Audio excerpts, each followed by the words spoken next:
नमस्कार साथियों, स्वागत है आपका अपने YouTube channel YK online education में। उम्मीद है आप सब लोग स्वस्थ होंगे, मस्त होंगे और अपनी पढ़ाई में व्यस्त होंगे। दोस्तों, जिन लोगों के भी समूह ग या कोई भी हिंदी से संबंधित एग्ज़ाम होने वाला है, तो उनके लिए आज मैं एक प्रैक्टिस सेट लेकर के आई हूँ। उम्मीद है आप लोगों को यहाँ से ज़रूर कुछ हेल्प मिलेगी। तो आप लोग बने रहिए वीडियो में लास्ट तक। यदि आपने अभी तक चैनल को सब्सक्राइब नहीं किया है तो ज़रूर कर लीजिए। बेल आइकन प्रेस कीजिए ताकि नोटिफिकेशंस आपको मिलते रहें और अपने दोस्तों के साथ शेयर करना बिल्कुल भी ना भूलिए। चलिए बढ़ते हैं आगे। आज मैंने कुछ यहाँ पे 20 प्रश्न लिए हैं, जैसे कि आपकी परीक्षा में भी 20 प्रश्न आपसे पूछे जाते हैं सामान्य हिंदी के, तो उन पर आधारित हैं और जो चीज़ें मैं पढ़ा चुकी हूँ उन पर आधारित हैं। यदि आपने प्रीवियस वीडियोस नहीं देखे हैं तो मेरे चैनल पर जाकर ज़रूर देख लीजिए। और चलिए शुरू करते हैं फिर बिना समय गंवाए। तो सबसे पहला हमारा प्रश्न है, निम्नलिखित में शुद्ध वर्तनी कौन सी है। तो देखिए, आपको पता ही है कि वर्तनी से संबंधित प्रश्न हमेशा बनते हैं। तो यहाँ पर आपको 4 ऑप्शन बिल्कुल आपको सेम टू सेम दिख रहे होंगे, लेकिन थोड़ा सा अंतर है जो कि शुद्ध वर्तनी की जिसकी आपको पहचान करनी है। तो यहाँ पर आप देख पा रहे होंगे ऑप्शन सी, सीधे आंसर पर लिए चलती हूँ। गरिष्ठ जो है वो यहाँ पे शुद्ध वर्तनी है। गरिष्ठ का अगर मैं आपको अर्थ बता दूँ तो गरिष्ठ का मतलब होता है जो भोजन आसानी से नहीं पचता है, यानी कि जो थोड़ा हैवी खाना जिसे हम कहते हैं ना, तो उससे कहते हैं गरिष्ठ। कहते हैं ना, गरिष्ठ भोजन नहीं करना चाहिए। तो गरिष्ठ यहाँ पे ये जो सी ऑप्शन है इसकी वर्तनी शुद्ध हो जाएगी, ध्यान रखिएगा, ठीक है। चलिए, इसके बाद अगला हमारा प्रश्न है, निम्नलिखित में से कौन सी वर्तनी शुद्ध है। तो देखो, फिर से आपके पास वर्तनी पूछी गई है और 4 सेम टू सेम ऑप्शन है।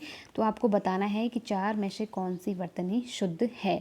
तो देखिए, अगर मैं बात करूँ सी की, तो सी तो बिल्कुल गलत हो जाएगा और डी भी गलत हो जाएगा। तो ए और बी ऑप्शन यहाँ पर बच जाते हैं। तो देखो, कई बार कई लोगों के नाम अंजलि होते हैं, तो कई लोग ए को सही मानते हैं, मतलब जो लोग अंजलि अपना नाम इस तरह से लिखते हैं। लेकिन यहाँ पर हम बात कर रहे हैं अंजलि शब्द की, जो जैसे अंजलि कहते हैं बेसिकली। पहले मैं इसका अर्थ बता दूं आपको। जैसे हम 2 हाथ इकट्ठा करते हैं ना, और उसमें जैसे हम पानी भरते हैं, जैसे कहते हैं ना अंजलि भर पानी। तो दोनों हाथ इकट्ठा करके उसमें जब हम पानी भरते हैं तो, या कोई भी चीज़ रखते हैं, तो उसे कहते हैं अंजलि, ठीक है। उस अवस्था को कह सकते हैं कि अंजलि कहते हैं।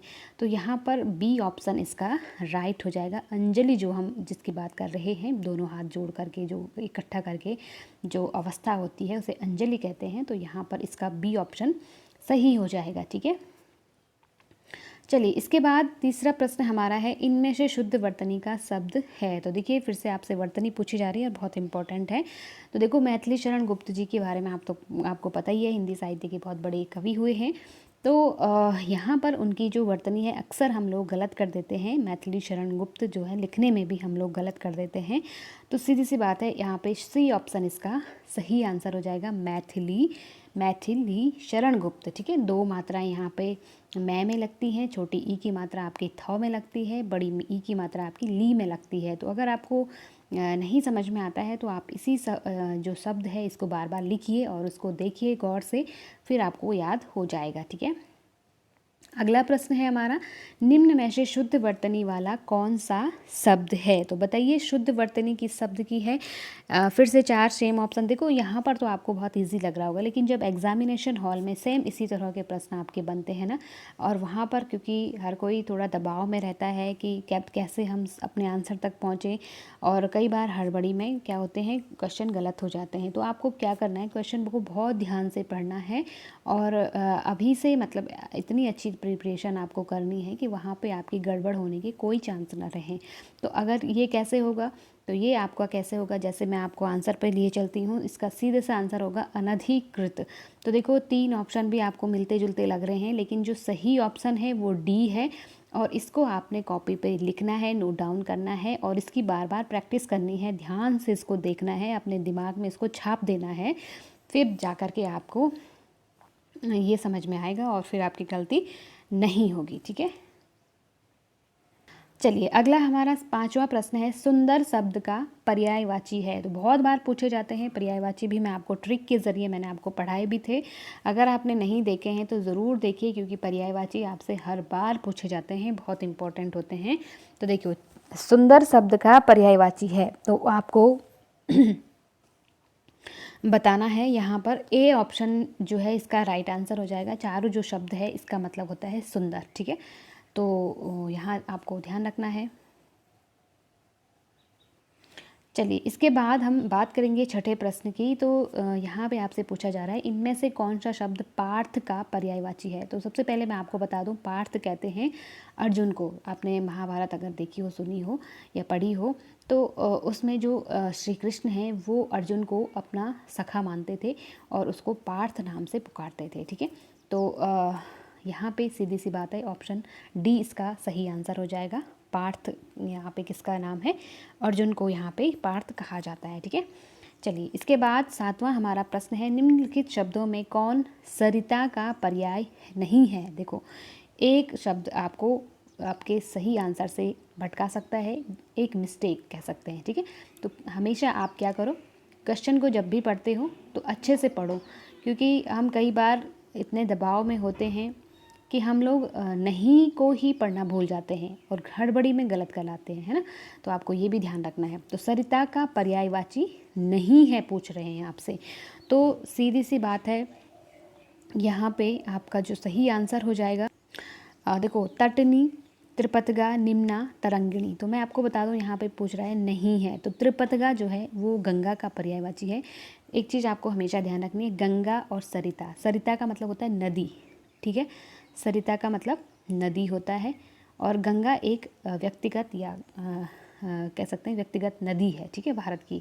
तो यहाँ पे जो गंगा के पर्यायवाची होंगे वो अलग होंगे और नदी के पर्यायवाची अलग होंगे, ये भी आपको ध्यान रखना है। तो यहाँ पे सरिता यानी कि नदी का पर्यायवाची आपसे पूछा जा रहा है। तो तटनी भी कहते हैं, निम्ना भी कहते हैं, क्योंकि नीचे नीचे नदी बहती है, निम्ना इसलिए कहते हैं। तरंगनी यानी तरंगों के साथ बहती है, तो तरंगिनी हो जाएगा। त्रिपतगा गंगा का पर्यायवाची है, ध्यान रखना। और गंगा क्योंकि 3 पथों से होके गुजरती है, जब आप देखते हैं प्रयागराज में त्रिपतगा या सरस्वती, गंगा, यमुना, तो त्रिपतगा इसलिए उसको कहा जाता है, 3 पथों से गुजरने वाली, ठीक है। तो इसलिए आपको यहाँ पे कन्फ्यूजन नहीं करना है, ठीक। चलिए, उम्मीद है आप लोग समझ पा रहे होंगे। यदि अच्छा लग रहा है तो लाइक भी करते रहिए साथ में। 8वां हमारा प्रश्न है प्रशंसा का पर्यायवाची है। प्रशंसा यानी कि तारीफ जिसे हम कहते हैं, ठीक है। तो देखो, कुंभिल भी नहीं है, अमर्ष भी नहीं है, कृशानु भी नहीं है, यहाँ पर एक ही ऑप्शन आपका सही है, श्लाघा। श्लाघा या प्रशंसा एक ही चीज़ है, ठीक है। कई बार आपसे पूछा भी जाता है कि इसकी बहुत श्लाघा की जाती है या की गई, तो श्लाघा का मतलब प्रशंसा होता है, ठीक है। और आपको ये वाक्य, ये शब्द कैसे याद रखने हैं, जब आप इनको वाक्य में परिवर्तित करोगे। कहीं भी अगर आप दिन में कहीं पर भी बात करते हो, किसी की भी तारीफ़ करनी हो, प्रशंसा करनी हो, तो वहाँ पर आप श्लाघा शब्द का इस्तेमाल कर सकते हैं। तो इस तरह से आपको आपकी व्याकरण जो है वो उसमें सुधार आ जाएगा, वो आपको याद हो जाएगी, ठीक। चलिए आगे बढ़ते हैं। अगला हमारा 9वां प्रश्न है अंतर्मुखी का विलोम लिखिए। देखो, अब आपसे विलोम शब्द पूछ रहा है। विलोम का मतलब उल्टा, मैंने बताया भी था। तो अंतर्मुखी का मतलब होता है जो व्यक्ति कम बोलता है, जो कई लोग होते हैं इंट्रोवर्ट जिसे हम इंग्लिश में कहते हैं। तो अंतर्मुखी मतलब जो कम बोलते हैं या जो बहुत ज़्यादा सामाजिक नहीं होते हैं, अंदर ही अंदर ख्याली मतलब ख्यालों में ज़्यादा वो रहते हैं, तो ऐसे व्यक्तियों को कहते हैं अंतर्मुखी, है ना, जो बाहर बोल नहीं पाते हैं, अपने विचारों को व्यक्त नहीं कर पाते हैं। और उसका उल्टा क्या हो जाएगा, देखो, जगतमुखी तो नहीं होगा, है ना, वाचाल भी नहीं। वाचाल का मतलब होता है बहुत ज़्यादा बोलने वाला। तो ज़रूरी नहीं है कि जो बहुत ज़्यादा बोलता है वो अंतर्मुखी हो, है ना, या बाह्यमुखी हो या उसका उल्टा हो, जो भी है। चतुर्मुखी भी हम उसे नहीं कहेंगे। एक ही यहाँ पे जो शब्द है वो जो सही बैठ रहा है, बहिर्मुखी। बहिर्मुखी मतलब जो अंतर्मुखी नहीं है, अर्थात जो खूब बोलता है, अपने विचारों को व्यक्त करता है, सामाजिक व्यक्ति है, उसे हम बहिर्मुखी कहते हैं, ठीक। तो मैं उम्मीद कर रही हूँ कि आप लोग समझ पा रहे होंगे। अगला 10वां प्रश्न है हमारा राजा शब्द का विलोम लिखिए। तो विलोम मतलब उल्टा, है ना। तो राजा का गरीब, दरिद्र, रंक, भिखारी, तो कौन सा होगा, बिल्कुल आपने पढ़ा भी होगा, वहाँ बचपन से ही इसे रटते आए होंगे। राजा का यहाँ पे रंक, रंक का मतलब भी गरीब ही होता है, लेकिन जो राजा के साथ एकदम सही सटीक बैठता है उसका विलोम, तो वो रंक होता है ना। चलिए इसके बाद आगे बढ़ते हैं अगले प्रश्न पे। निम्नलिखित में से कौन सा शब्द व्यक्तिवाचक संज्ञा है। व्यक्तिवाचक संज्ञा आपको बतानी है। तो देखो गाय, पहाड़, यमुना, आम, बताइए कौन सी है व्यक्तिवाचक संज्ञा जहाँ पर किसी व्यक्ति विशेष की बात होती है। तो देखो गाय तो नहीं है, क्योंकि देखो गाय यानी कि बहुत सारी गाय होती हैं, नीली, पीली, नीली, काली, है ना। हाँ, नीली तो नहीं होती, काली होती है, सफ़ेद होती है, लाल होती है ना। तो फिर पहाड़ भी बहुत सारे पहाड़ होते हैं, नीलगिरी का पहाड़, हिमालय, ये मतलब अलग अलग व्यक्तिगत पहाड़ हैं, तो ये भी जातिवाचक के अंदर आएगा, ये भी गलत हो जाएगा। गाय भी जातिवाचक में आ जाएगा। आम की भी बहुत सारी प्रजातियाँ होती हैं, चौसा आम और दशहरी आम, लंगड़ा आम, इस तरह से बहुत सारे आम होते हैं, उसकी भी अलग अलग वैरायटीज़ हैं। तो ये भी क्या हो जाएगा, यहाँ पर जो है व्यक्तिवाचक नहीं है, जातिवाचक के अंदर आएगा। यहाँ पर एक ही है यमुना, यमुना क्योंकि एक व्यक्तिगत नदी है और नदी की यहाँ पे चर्चा हो रही है, तो सीधी सी बात है, जैसे यमुना बोलते हैं तो नदी हमारे सामने हमारी एक व्यक्तिगत नदी है, एक ही नदी है यमुना, तो यही व्यक्तिवाचक संज्ञा के अंदर आ जाएगा, है ना। चलिए आगे बढ़ते हैं, 12वां प्रश्न लेते हैं। भारत में मानव की कई प्रजातियां पाई जाती हैं, रेखांकित शब्द की संज्ञा बताओ। तो रेखांकित शब्द कौन सा है, मानव। ये आपके पास पूरा एक वाक्य है कि भारत में मानव की कई प्रजातियां पाई जाती हैं, और एक वाक्य जो है, एक शब्द जो है वो रेखांकित किया गया है। अब आपको बताना है कि मानव जो शब्द है वो उसमें कौन सी संज्ञा है। तो देखो मानव व्यक्तिवाचक, भाववाचक, जातिवाचक या द्रव्यवाचक। तो द्रव्यवाचक तो बिल्कुल नहीं है, भाववाचक भी नहीं है, व्यक्तिवाचक भी नहीं है ना। मानव तो बहुत सारे हो सकते हैं, किस मानव की बात हो रही है पता नहीं है, लेकिन यहाँ पे क्या है, मानव एक जाति की बात हो रही है ना। उसमें स्त्री भी आते हैं, पुरुष भी आते हैं, व्यक्तिगत भी तरह के लोग भी आते हैं और सामूहिक लोग भी आते हैं, है ना। तो यहाँ पर किसी जाति यानी मानव जाति की बात हो रही है, तो यहाँ पे आ जाएगा आपका जातिवाचक संज्ञा। ठीक, चलिए इसके बाद 13वां प्रश्न है हमारा, मित्रता भाववाचक संज्ञा बनी है, यानी कि मित्रता क्या है, भाववाचक संज्ञा। एक चीज़ तो आपको ये ध्यान रखनी है, कभी भी आपसे पूछ लिया जाए, क्योंकि एक क्वेश्चन को कितनी तरह से आपसे पूछा जा सकता है, आप भी नहीं सोच सकते, हम भी नहीं सोच सकते, है ना। तो आपको हर तरह से उसको ध्यान रखना है। तो मित्रता क्या है, अपने आप में एक भाव संज्ञा, भाव प्रकट कर रहा है मित्रता, है ना। तो देखो मित्रता का आपको पता चला कि भाववाचक संज्ञा है। अब यहाँ पे आपसे पूछ रहा है कि जो मित्रता भाववाचक संज्ञा है वो किससे बनी है, क्या वो जातिवाचक से बनी है, सर्वनाम से बनी है, विशेषण से बनी है या क्रिया से बनी है। तो सीधी सी बात है कि मित्रता, मित्र जो है एक जो मूल शब्द है इसमें मित्र है, ठीक है। मित्र शब्द में ता प्रत्यय जब जुड़ जाता है तो वो मित्रता बन जाता है। तो मित्र जो है वो किसी जाति की बात हो रही है, वो मित्र क्या है, किसी जाति विशेष से हो सकता है ना, वो स्त्री जाति है, पुरुष जाति है, कोई भी हो सकता है मित्र। तो मित्र जो शब्द है वो जातिवाचक शब्द है, और उसमें जब ता प्रत्यय जुड़ गया तो वो भाववाचक संज्ञा बन जाता है, और फिर क्या बन जाता है, मित्रता। ठीक, उम्मीद है मैं आपको समझा पा रही हूँ। यदि आपको समझ में आ रहा है तो कमेंट करिए, लाइक कीजिए। चलिए, और अगर इस तरह के कुछ शब्द आपके दिमाग में हैं या कुछ पूछना है आपको ऐसे शब्दों को, तो आप वो भी टैग कर सकते हैं। चलिए इसके बाद हम अगला प्रश्न ले लेते हैं। हमारा 14वां प्रश्न है, इनमें से विकारी शब्द कौन सा है। विकारी मैंने आपको बताया था, जो शब्द जिनमें लिंग, वचन, काल, कारक के आधार पर परिवर्तन होता है वे विकारी शब्द होते हैं। तो देखिए यहाँ पर एक ही शब्द है जिसमें लिंग, वचन, कारक, काल के आधार पर परिवर्तन होता है। हाथी, हाथी, हाथनी जो है इसका हम स्त्रीलिंग बना सकते हैं, है ना। तो यहाँ पे हाथी शब्द जो है वो क्या है, विकारी है, इसमें परिवर्तन संभव है, इसमें हम कारक चिन्ह का प्रयोग कर सकते हैं, है ना। काल इसका बदल सकते हैं इस तरह से, लेकिन जो यहाँ शब्द है वो हर परिस्थिति में ऐसा ही रहेगा। उधर, इधर जो शब्द हैं ये ना तो इनका कोई लिंग है, ना वचन है, ना कोई काल है, ना कोई कारक है, तो इसलिए ये अविकारी शब्द हो जाएंगे। ये भी आपको ध्यान रखना है। अविकारी शब्द कभी आपसे पूछा जाए कि इधर, उधर, यहाँ, वहाँ जो है ये किस प्रकार के शब्द हैं, तो ये अविकारी शब्द हैं, हमेशा अपरिवर्तनशील रहेंगे। और जो हाथी शब्द है ये क्या है, परिवर्तनशील शब्द है, इसमें हाथी का स्त्रीलिंग भी हम बना सकते हैं, काल परिवर्तन मैंने बताया आपको, तो ये आपको ध्यान रखना है, ठीक है।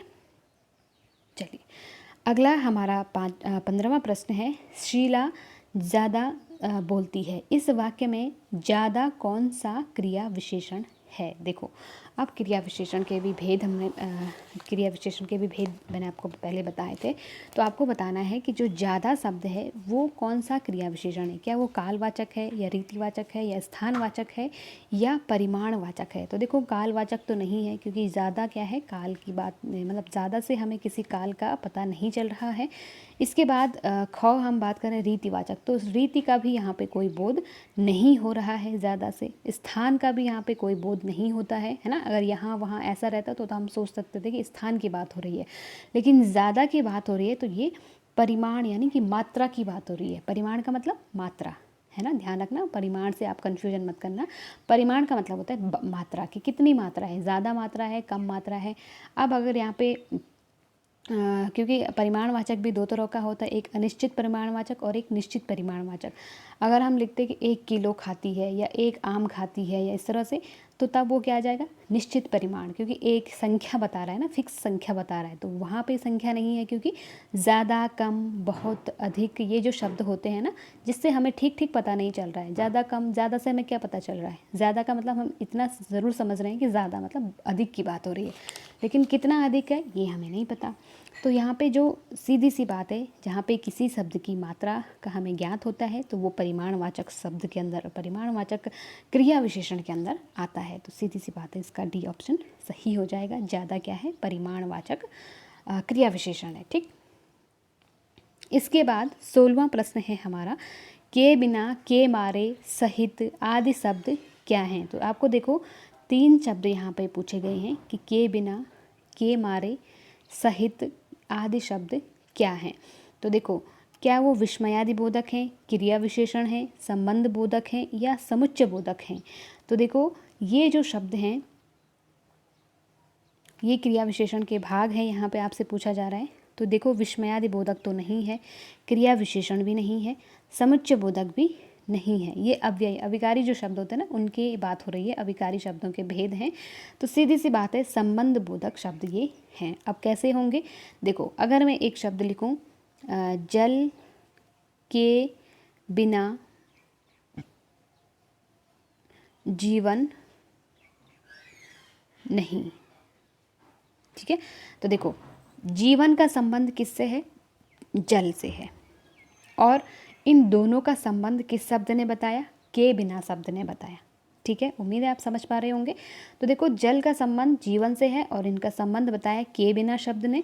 तो अर्थात ये जो शब्द है, जल के बिना जीवन नहीं, तो ये शब्द कभी की बार आपसे डायरेक्ट प्रश्न पूछ लेगा, जल के बिना जीवन नहीं, कौन सा अव्यय है यहाँ पे, या इसका संबंध किससे है। तो संबंध बोधक ही इसमें आप बताएंगे अव्यय। ठीक है, तो इस तरह के जो शब्द हैं, के मारे सहित, गर्मी के मारे बुरे हाल हो गए, तो बुरे हाल का संबंध गर्मी से है, तो ये भी हो गया, संबंध बता रहे हैं ना। और इसी तरह से सहित का भी आप मुझे कमेंट करके बताइए कि सहित को हम कैसे वाक्य प्रयोग करेंगे, तो ज़रूर आप मुझे लिखिए। बाकी आंसर तो मैं आपको बता चुकी हूँ, C option is the right answer. ठीक है, 17वां हमारा प्रश्न है, वह चलते चलते अचानक रुक गया। इस वाक्य में अचानक शब्द क्या है।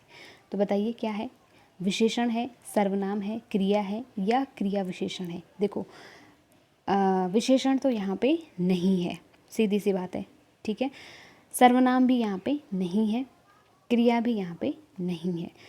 विशेषण क्या होते हैं, संज्ञा या सर्वनाम की विशेषता बताने वाले शब्दों को विशेषण कहते हैं। तो संज्ञा सर्वनाम की यहाँ पे कोई विशेषता नहीं बताई जा रही है।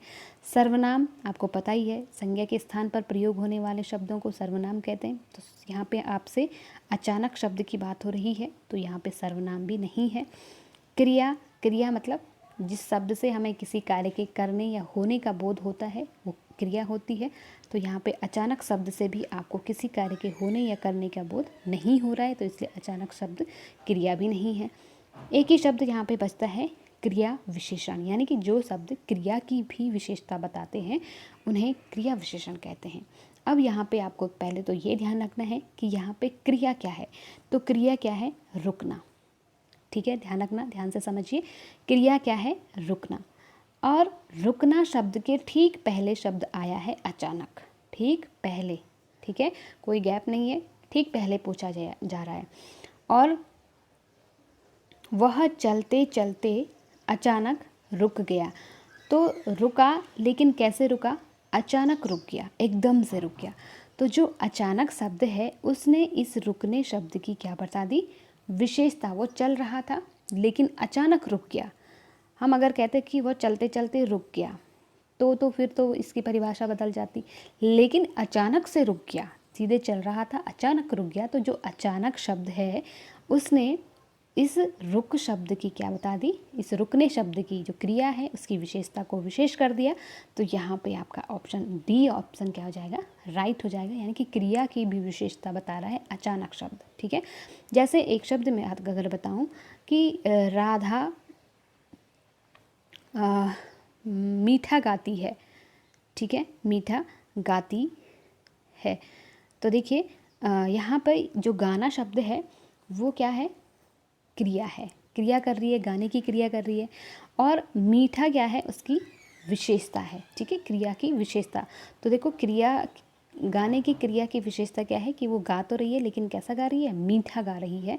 तो मीठा शब्द यहाँ पे क्या आ जाएगा? इस क्रिया की विशेषता आ जाएगी। ठीक है, मैं उम्मीद कर रही हूँ आप लोग ज़रूर समझ पाए होंगे। चलिए आगे बढ़ते हैं। 18वां हमारा आज का प्रश्न है, वृक्षों को काटा गया था।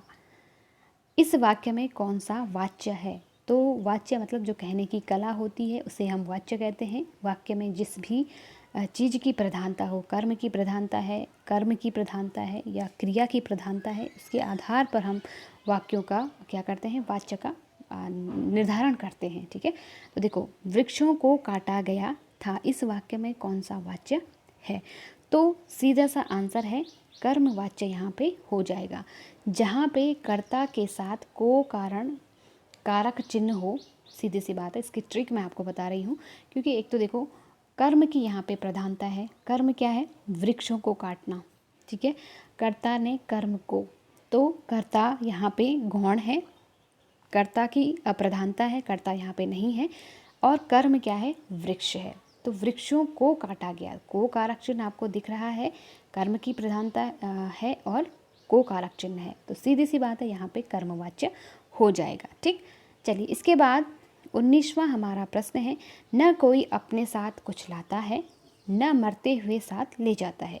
इस वाक्य में कौन सा वाक्य है? तो देखो आपको एक चीज़ यहाँ पे, सीधी सी बात है, सरल वाक्य तो ये नहीं है, विधिवाचक भी नहीं है, और डी वाला तो ऑप्शन कट ही जाएगा। तो सीधी सी आंसर की बात करूँ तो निषेधवाचक यहाँ पे। निषेध का मतलब जहाँ पे नकारात्मक चीज़ों का प्रयोग किया जाता है, जहाँ पर जिस वाक्य से आपको नकारात्मक या नेगेटिव सेंटेंस जिसे हम कहते हैं, नकारात्मक भाव आपको मिल रहा है, तो सीधी सी बात है निषेधवाचक वाक्य उसे कहेंगे। तो देखो कह रहे हैं कि न कोई अपने साथ कुछ लेकर आता है, न कोई लेके जाता है। तो यहाँ पे क्या है? नकारात्मकता का भाव है। कोई मतलब किसी के पास न आते हुए कुछ होता है, न जाते हुए कुछ होता है। तो सीधे सीधे यहाँ पे इसका आंसर हो जाएगा सी, निषेधवाचक वाक्य। ठीक, आज के सेशन का लास्ट हमारा प्रश्न है, शायद पिताजी कल लौट आएं। इस वाक्य में कौन सा वाक्य है? इच्छावाचक, विधिवाचक, संकेतवाचक या संदेहवाचक? तो देखो जहाँ पर भी शायद शब्द आते हैं ना, सीधी सी बात है वहाँ पे संदेह हो रहा है, कन्फर्म नहीं है। पिताजी कल लौट आएंगे, अगर ऐसा होता तो हम कह सकते थे कि वाक्य की परिभाषा बदल जाती है ना। लेकिन शायद शब्द जैसे ही इसके साथ जुड़ गया, तो शायद यानी कि कोई कन्फर्म नहीं है कि पिताजी आएंगे ही आएंगे। शायद कल बारिश हो, शायद कल तूफान हो, कुछ भी हो सकता है ना। शायद कल धूप निकले, तो शायद की बात हो रही है ना। हमें ठीक से पता तो है नहीं कि कल क्या होगा, हम क्या कर रहे हैं? अंदाज़ा लगा रहे हैं, कन्फर्म नहीं है कि ऐसा होगा ही होगा। तो जहाँ पर भी शायद शब्द, इस तरह के संशयात्मक जो शब्द होते हैं, तो सीधी सी बात है वहाँ पर आपको एक संदेह की स्थिति मिलती है। शायद मैं पास हो जाऊँ, ऐसा बोलते हैं ना, या शायद मेरा सिलेक्शन हो जाए। तो शायद यानी कि हमें कन्फर्म नहीं है कि होगा ही होगा, है ना। तो जहाँ पर इस तरह के वाक्य आपको दिखते हैं, तो वहाँ पे वो संदेह क्या करते हैं? प्रकट करते हैं। तो आपको ध्यान रखना है, संदेहवाचक उनके अंदर उन वाक्यों को संदेहवाचक के अंदर रखा जाता है। ठीक, तो ये थे आज के 20 प्रश्न। उम्मीद है आप लोगों को ज़रूर अच्छे लगे होंगे, हेल्पफुल लगे होंगे। और यदि आपका यहाँ से कोई डाउट बच जाता है तो मुझे कमेंट सेक्शन में ज़रूर लिखिएगा कैसे आपको ये प्रश्न लगे, आप मुझे ये बताइएगा ज़रूर। और लाइक ज़रूर कीजिएगा, आप लोग लाइक करने में कंजूसी करते हैं दोस्तों, तो लाइक ज़रूर कीजिएगा, शेयर कीजिएगा। मिलते हैं अगले सेशन में अगले टॉपिक के साथ। तब तक के लिए आप लोग पढ़ते रहिए, अपना और अपनों का ध्यान रखिए। नमस्कार।